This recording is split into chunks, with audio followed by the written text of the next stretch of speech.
Thank you. Any questions? Yes, please. You mentioned that some powers try to destroy all crops and fields. My question is, this will destroy them too.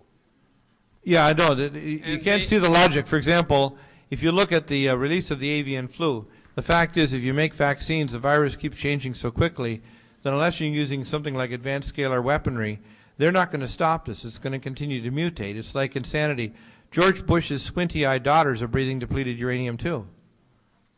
George Bush breathes depleted uranium. These people are fools.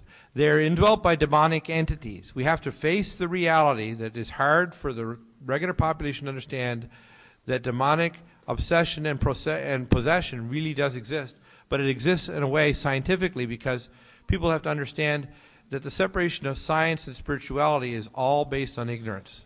The real universe is a real universe. It's not just a imaginary archetype in your mind. It's a good way of coping with the nature of the universe.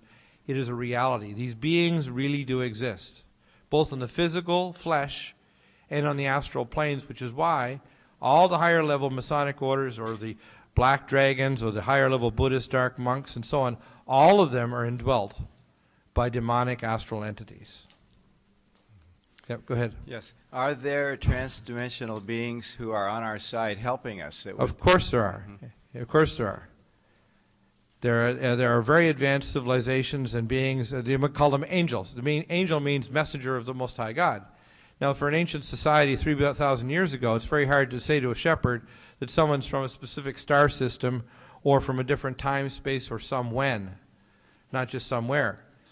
So it's very hard to explain to someone, but for our advanced culture, we should not be so naive to think that God does not have the sons of God. It says the Ben Elohim cried with joy at the creation of the earth. The fact is that we are a juvenile society about to walk, and they're all looking at us to see if we'll walk or die. And they're there trying to not interfere, but the angels are there. We might call them angels like the angels that they mythologize through the Middle Ages, or they draw wings on them. But these advanced beings exist. Everybody's always known them. Back through the Middle Ages, right through the Middle East, they say if you have a stranger, you make sure you treat him well and you feed him because you never know when he may be an angel. So, of course they exist. Everybody's known that. Anybody who says they don't believe it just hasn't read any history. Are they creating and guiding the star children? Well, when you're talking about the star children, literally we as spirit beings make decisions as to where we are incarnated and where we exist. And when you're saying they're directing them, of course the angels are there. When you talk about guardian angels and so on, people had an intuitive knowledge, and even these other religions like the Catholics and so on, they understood, and the Buddhists, they knew there were positive, if you want to call it spiritual entities that are in harmony with the Most High God, that are of course trying to intervene. Why do you think the earth is not just total chaos? If it was, listen, with what I've been underground with these facilities and what I know is going on, the only way that we could even have this meeting tonight, and I could even fly my jet in here even though my other bag didn't arrive, is because there's angels trying to fight against it. I had so much opposition to come here. I traveled in 1999 to 42 cities in Israel, and through the 90s and before, cities all over the U.S. and Canada, and I've never had such opposition as trying to come here to speak today. And the reason is, we're coming very close to them signing the peace treaty that's going to partition Israel and the city of Jerusalem. And when they sign that peace treaty, count the clock, because the sealing of the sons and daughters of the Most High will start on day one of them signing that treaty, and that sealing will end at exactly 1,260 days. So you're hearing that today. If you go on my website, you'll pick up and you can see the first two chapters of the small scroll.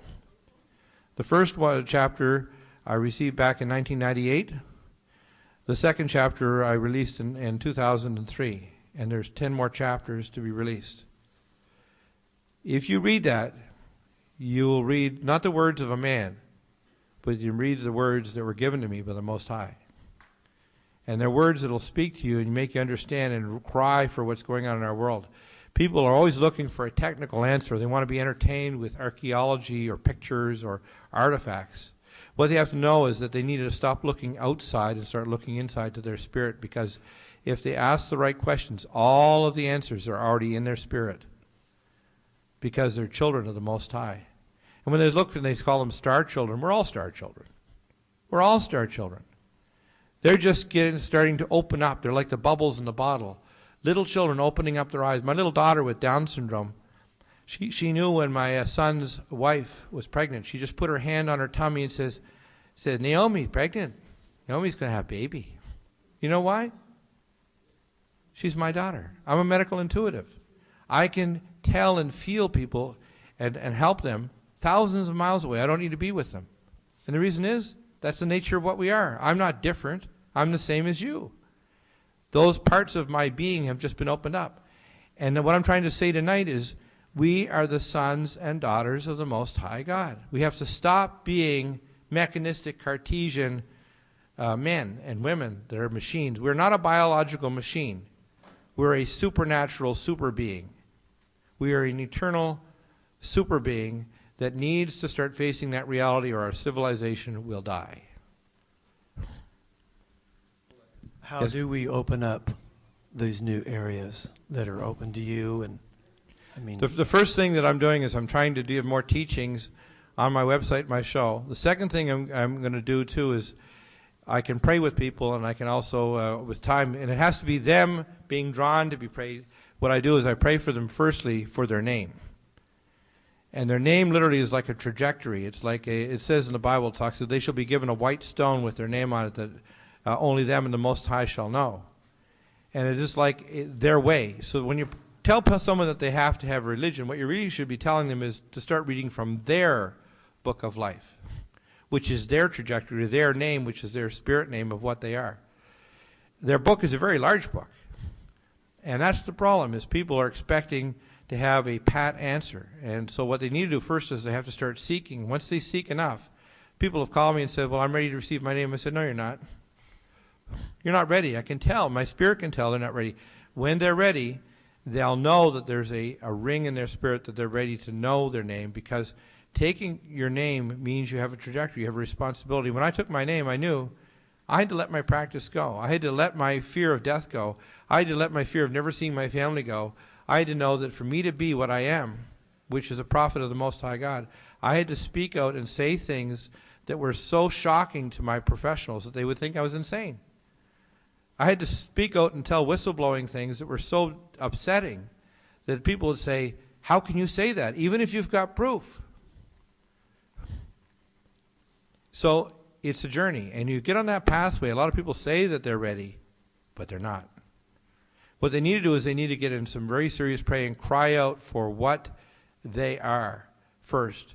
And then when they're ready, come to me, call me, and I'll pray with them. They can be 1,000 or 10,000 miles away, and I'll tell them. And once they start acquiring their name, and once they start feeling that the Spirit of the Most High enter them, then they'll start acquiring it.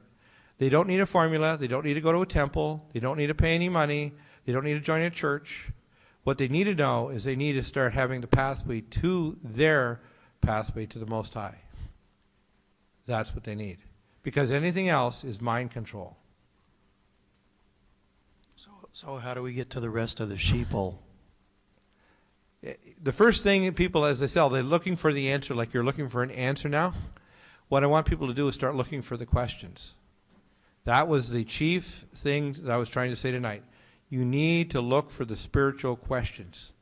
Once you look for those spiritual questions, the answers were always there. They were there in your spirit body before the framing of the universe. Your bioplasmatic entity that was you was always there and always knew the answer. Right? Any other questions?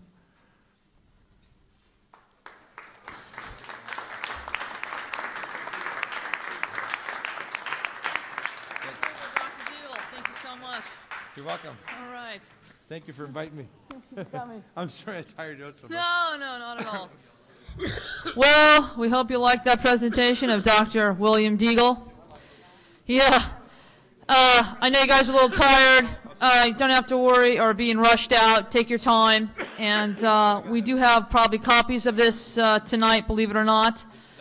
Our next forum at the Granada Forum will be Dr. Stanley Monteith in February 2007.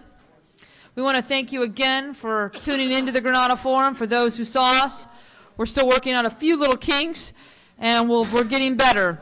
Thank you, America, for viewing. Again, happy holidays, happy Hanukkah, Merry Christmas, Happy New Year. We'll see you for 2007 for Dr. Stanley Monteith. Thank you so much, and God bless.